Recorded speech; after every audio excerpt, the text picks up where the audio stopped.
අස්සවනස්ස ධම්මස්ස පරිහායන්ති. ධර්මයේ ඇහුවේ නැත්තම් පිරිහිනවා. භවිස්සන්ති ධම්මස්ස අඤ්ඤාසාරෝ.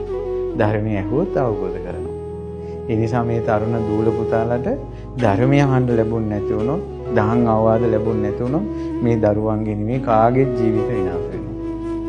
බුද්ධ වචනේ තියෙනවා ස්වාමීන් වහන්සේ යම්කිසි කෙනෙක් ධර්මයේ දේශනා කරනකොට සවම්පත් යොමු කරගෙන අසාගෙන ඉන්නවා කියලා යමක් ඇද්ද? ඔහු පෙර පින් කළා කියන එකට පෙර නිමිත්තයි. බණපදයට සවන් යොමු කිරීම ඔබට පෙර පින් තියනවා කියන පෙර නිමිත්තයි.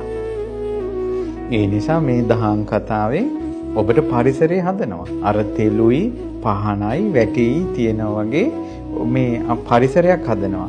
ඔයා දැන් හැබැයි දල්වන්න හදන්නේ පහන නම් මේ පහන දල්වන්න තෙලුයි තිරයි පහනේ තියෙනවා. තිබ්බට බෑ දල්වන්නේ ගින්දරක් නම් ආයෙත් ගින්දරක්ම ඕන මේකට. මේ පහන් දැල්ල ගන්න තව ගින්දරකින් උපකාරයක් ඕන. ඒ වගේ මේ වගේ වැඩසටහනක් කරනකොට ජීවිතේ දහම් කතාවට සවන් යොමු කරන්න ඔබටත් පිනක් තියෙන්න ඕන.